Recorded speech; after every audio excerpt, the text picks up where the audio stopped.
Hello everyone, how are you doing? So it's George here, and we're going to do a live stream for music production now. Okay, so if anyone has any questions from my group for music production regarding the work I set you over the last couple of weeks, so that would be the quiz that I set you a couple of weeks ago. I've only had two of your two of you have only sent me your answers back, Liam and Matt. So Sam and Miles, I'm still waiting for yours. And then we've also got the mono and stereo work that I sent you. That one's slightly easier. That's just listening, really. And then the MIDI work that I've just sent you this afternoon. So you may not have got around to the MIDI work. Hopefully you have had a chance to have a little bit of a look. But again, if you have any questions about that, then please let me know. Cool. So what I'll do is we'll just go through, I think we'll just go through the quiz very quickly.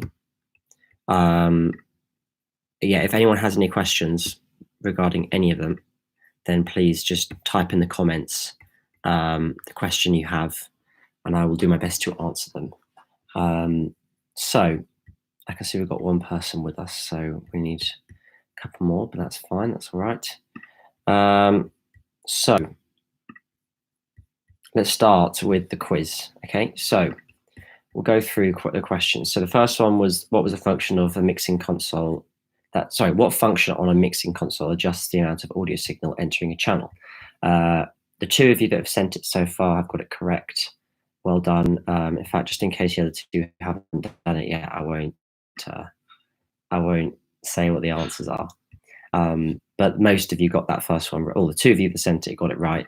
I think actually based on the two tests I've had back, the two results I've had back, I think we might go over microphones again. I mean, it could have been because I asked you some sort of difficult questions. For example, the mechanical system using a dynamic microphone and the sonic differences. Those are sort of quite specific answers and questions and require quite technical answers. So it could have been that, but I think probably best to go over that again, because obviously microphones are a very important part of music production, and is a question that could come up in your exam. So we don't want we want to make sure that you really know what you're talking about when it comes to microphones. So yeah, if you have any questions regarding that. In fact, no, I won't go through the quiz just because otherwise I'm going to give away answers to people who potentially haven't done it yet. So we will move on to mono and stereo. Yeah, I'm only here for about 10 to 15 minutes. So if you have any questions, then do so now. And I will do my best to answer them. I hope everyone is keeping well, by the way, staying inside and finding things to do at home. I know you're probably finding it quite boring being at home, but everyone's got to do it, haven't they? Right, so mono and stereo. So the first thing to think about when we think about mono and stereo is obviously mono and stereo are where you place sounds in the stereo image or the stereo field. So mono obviously doesn't have a stereo field because there's only one channel of audio, so you can't position it left or right. So mono is the simplest and easiest way of recording and monitoring sound, because you need one microphone and you need one speaker, and that's basically all it's literally all you need. It's very straightforward. However, stereo is now, particularly pretty much since the 70s onwards, has become the standard, really, because stereo sounds better, sounds bigger, sounds fuller. You can fit more sounds into stereo purely because you can spread frequencies or spread instruments around you. One of the main issues with mono is because everything's coming at you from one place.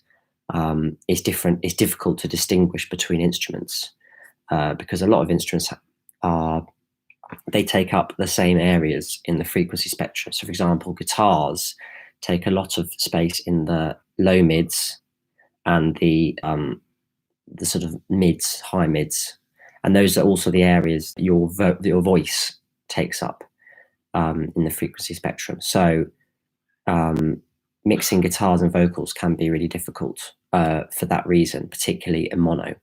Whereas when you have stereo, what you can do is you can take the guitars and pan them hard right and left, and while they still will mask a little bit your lead vocal, presuming you have that vocal in the center, it won't be quite as there won't be quite as much masking, and therefore you'll be able to hear your vocals better, which is exactly what we want to happen in music production. The vocals, as I went through in the video, the vocals, the kick drum, and the bass, and then the snare are the 4 most important components in any song, assuming you have all 4 of those components, obviously.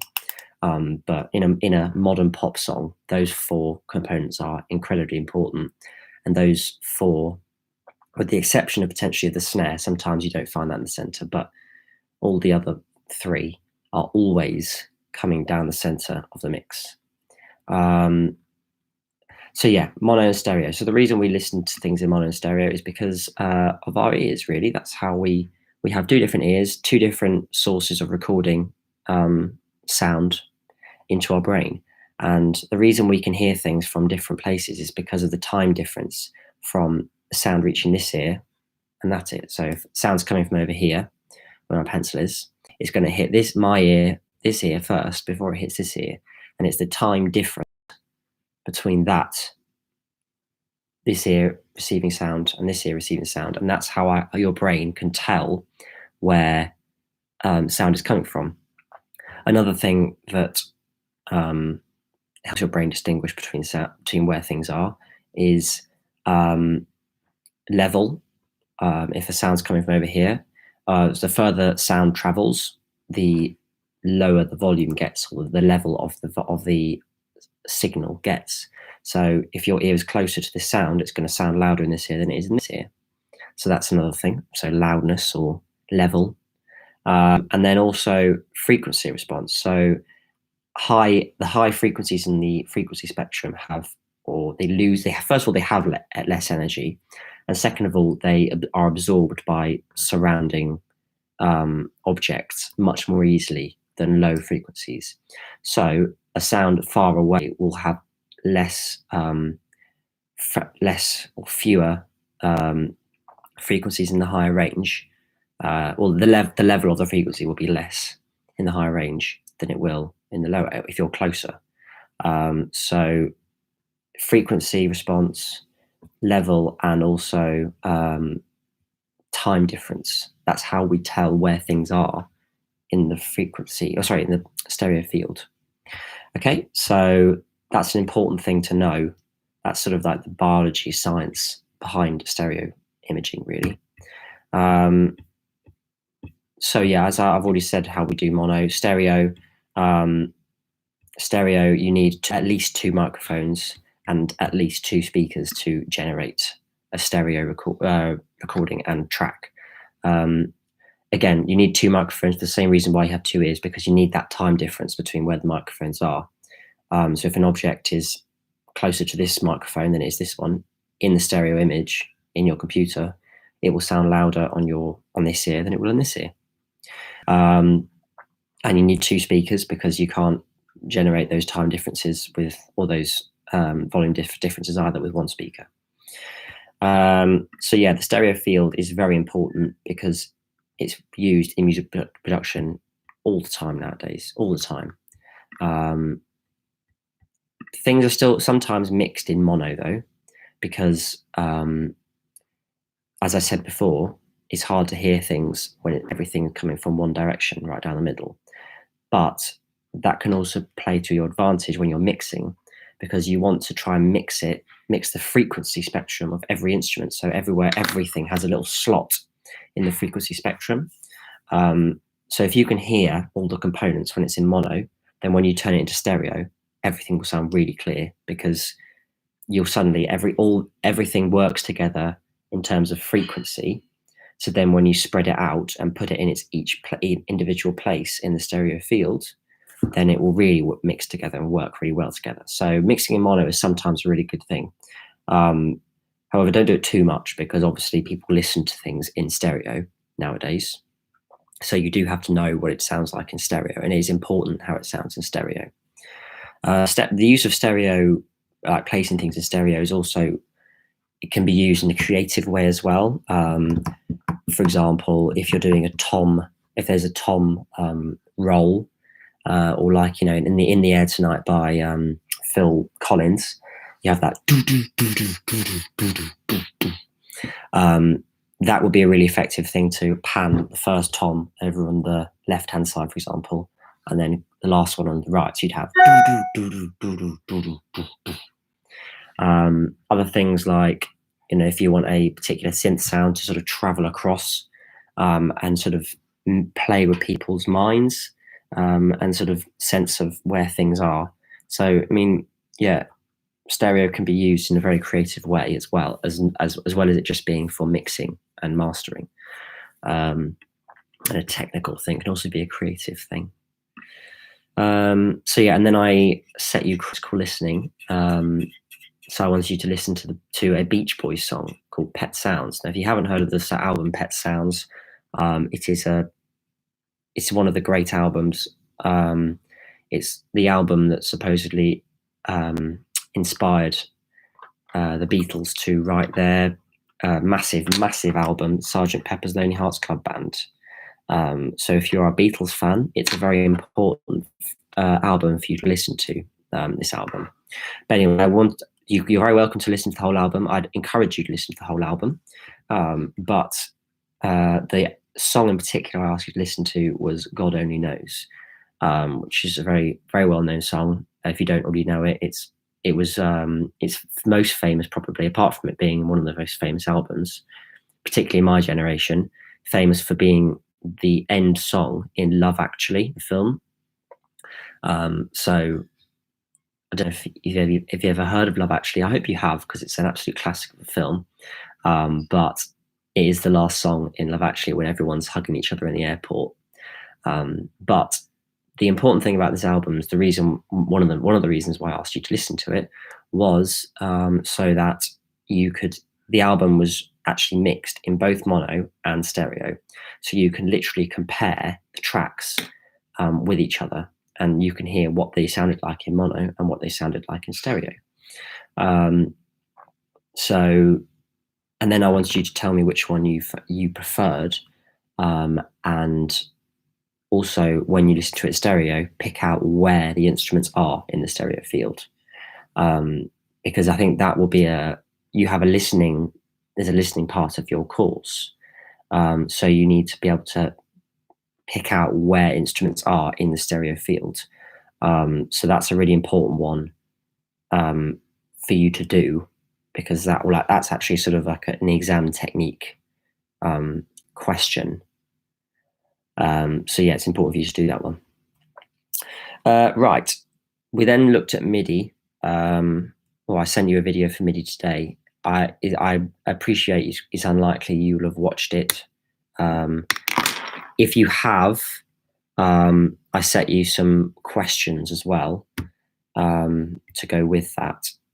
So, I think the best thing for me to do really is if you can try and get that to me as soon as possible, really. Sam and Miles, I still have work from you to have or to get. So if you can get that to me as soon as possible, that would be fab.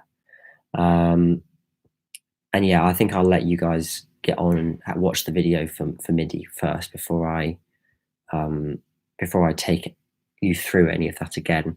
If there are any questions about MIDI that I didn't explain well in that video, then email me. You have my email address. So please do ask me any questions if I haven't explained something well. I'd recommend writing some notes on that video, because it's an important topic to know. You use MIDI.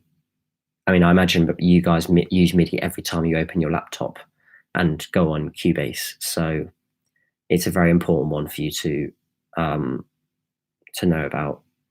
Cool. Right. In that case, I'm going to call it a day unless anyone has any questions. If they do or they don't, I'll give you a minute whilst I'm just saying goodbye. But yeah, no, so yeah, see you later, guys. I hope everyone's staying well. I hope everyone is staying at home. Hope you're not getting too bored of being at home. And you've got plenty of things to do. I'm sure you guys have got computer games or schoolwork more important than computer games. Or make a piece of music on your laptop. That's fun. I can spend hours doing that. So I'm sure you guys could as well. So yeah, right. In that case, I will see you guys later, and I hope you have a fantastic Easter holiday. See you later.